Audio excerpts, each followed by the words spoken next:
정보를 모아보는 토마토 모닝 빅데이터 시간입니다. 어제 국내 증시 생각했던 것보다 강하지는 않았습니다. 결국에는 약보합권에서 양시장 모두 장을 마쳤는데요. 이 안에서 외국인과 기관의 수급 살펴보면서 오늘장 힌트도 얻어보겠습니다. 코스피 시장부터 살펴보시죠. 네, 코스피 시장에서는 외국인이 카카오 그룹주들을 일제히 담았습니다. 가장 많이 매수한 종목이 카카오뱅크고요. 그 아래로 보시면 카카오페이까지 모두 다 담는 모습이 나타났는데요. 이번에 간편결제 서비스 확대와 관련되어 있는 모멘텀의 영향도 받았는데 이 부분은 코스닥 시장 가서 더 자세하게 설명해 드리도록 하겠고요. 2차 전지 관련해서는 삼성 SDI를 담은 가운데 반도체 쪽에서는 SK 하이닉스를 담았습니다.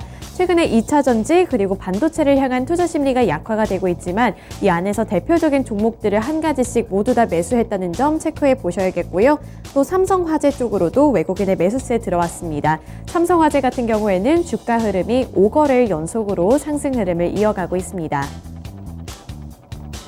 기관 살펴보시면 기관도 마찬가지로 SK 하이닉스를 담았는데요. 이 SK 하이닉스 외국인과 기관이 동반 매수한 종목입니다.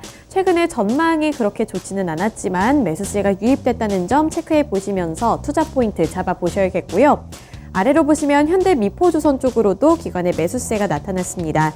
조선주들이 어제 시장에서는 장중 강세를 나타내기도 했었는데요.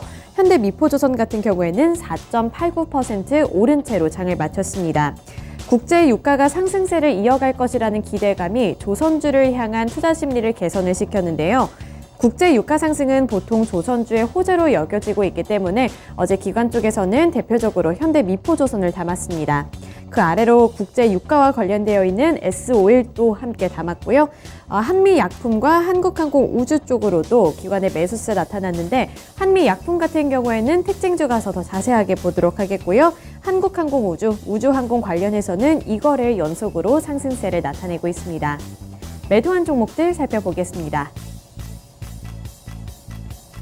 네, 외국인이 미국의 IRA 법안과 관련해서 기아와 현대차를 모두 다 팔았습니다. 인플레이션 수혜를 받지 못할 것이다. 오히려 조금 장애물이 되지 않을까 하는 우려감을 안고 있는 종목들이죠. 네, 투자 심리가 이번에도 위축이 됐고요.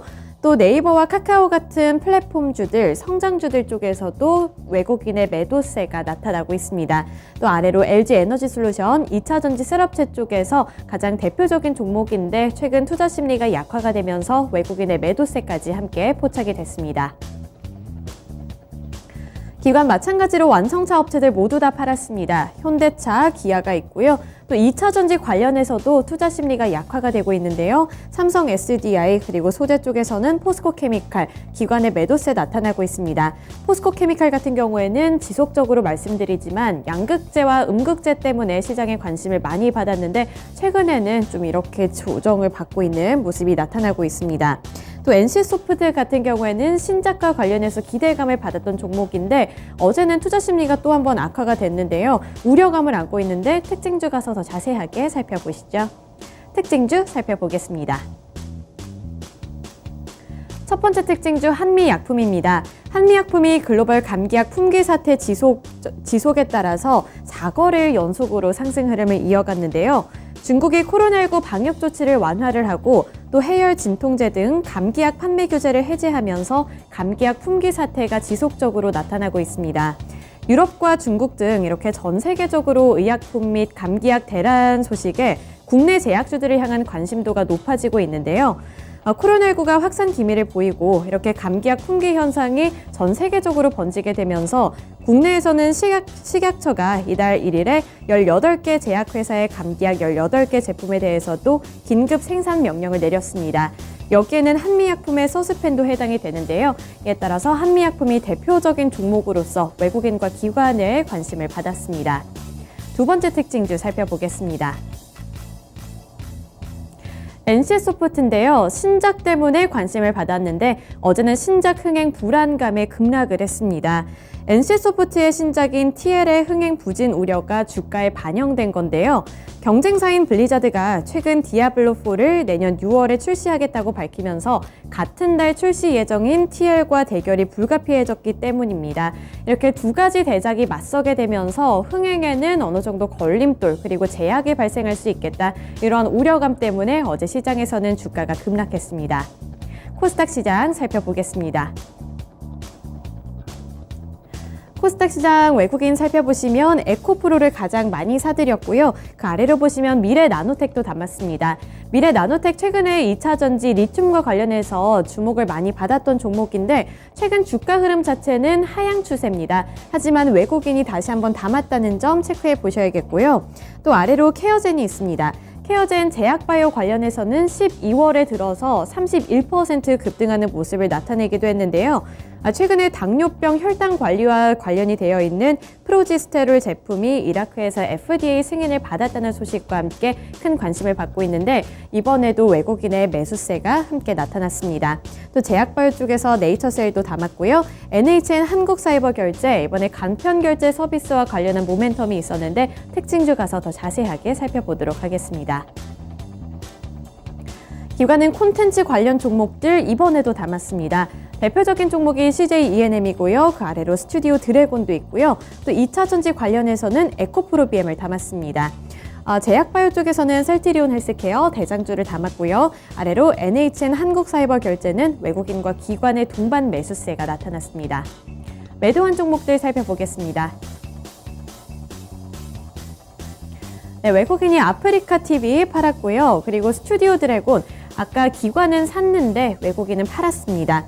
에코프로 BM도 마찬가지로 팔았고요. CJ ENM 외국인이 매도했습니다. 기관은 콘텐츠 관련 종목을 향해서 관심을 계속 높이고 있는 가운데 외국인은 스튜디오 드래곤과 CJ ENM 그동안 급등한 것에 대해서 수익 실현했고요. 포스코 엠텍 쪽에서도 외국인의 매도세 나타났습니다.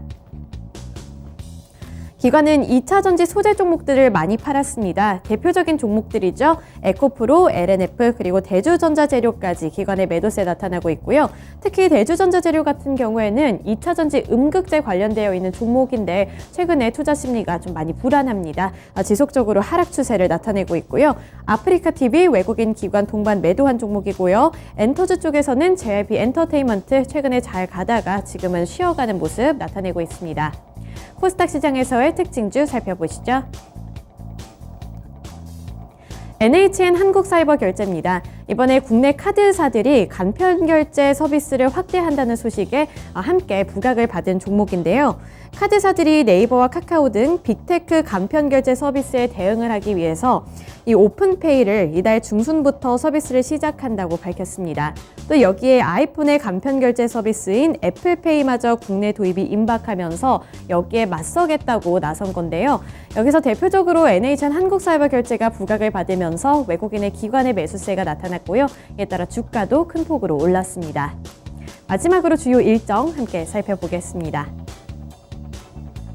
네, FOMC 회의 결과가 발표되는 날입니다. 오늘은 아니고요. 내일 장 전에 새벽에 발표가 된다고 하니까요. 내일 시장 주가 흐름 살펴보기 위해서는 이 FOMC 회의 결과 그리고 제롬 파월 연준 의장의 입에서 어떠한 발언이 나오는지 살펴보셔야겠고요.